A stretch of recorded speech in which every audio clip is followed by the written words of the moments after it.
So these are big challenges that we have with the move from analog to IP cameras. Devices are hitting the network now.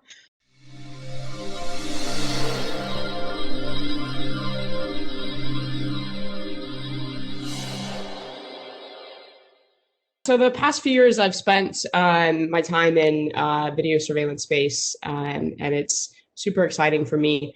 It kind of gives me a little bit more to talk to with some of my family who are first responders, and get their outlook on it. But here today, we're here today to talk today about safety in schools. And so, like you said, Jeremy, yes, Meraki has taken a very different approach than traditional kind of on-premise solutions. So I just kind of want to level set real quick to talk about what solutions are out there today, and kind of the challenges with that, and then show you Meraki's approach. So our traditional architectures out there, which is what I kind of lived and breathed before I came to Meraki, kind of looks like this. While this is very complex, the diagram itself is actually pretty oversimplified. We have multiple cameras, tens up to 100 cameras recording to typically one network video recorder, and then multiple network video recorders across different school sites, or even stacked together in one data center. The challenge here is NVRs typically are known to fail. They're stuffed with hard drives that don't have an unlimited lifespan. And as soon as one of those NVRs goes down, all of those cameras that are pointing to that network video recorder, they stop recording.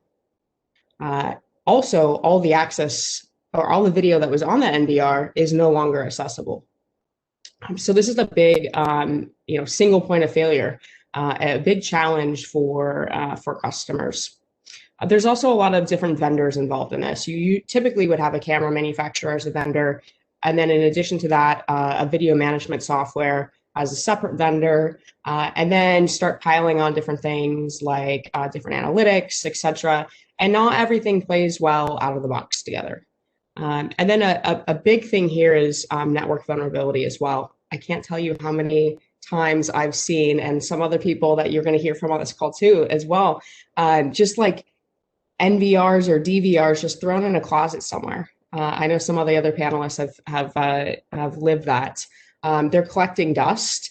They're definitely not being upgraded from a security standpoint. So these are big challenges that we have with the move from analog to IP cameras. Devices are hitting the network now.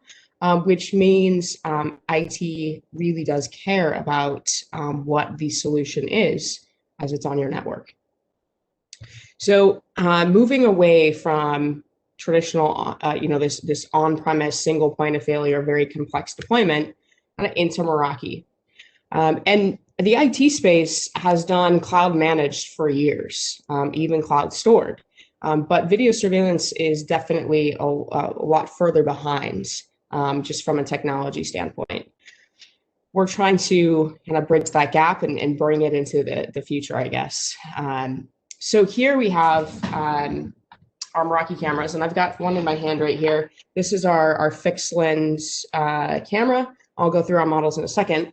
But we're actually recording on the camera itself. So we're cloud managed, but it's not necessarily cloud stored. So just kind of level set there. Every camera has a processing chip on it, as well as storage on board. So in 90+% of our deployments, we record on the camera. Now we do partner with Microsoft Azure to offer cloud archiving as a secondary option for storage for longer retention times, or if you want a second copy of your video. But like I said, over 90% of our deployments, we're storing on the camera itself only. This cuts down drastically on network traffic, as you could imagine.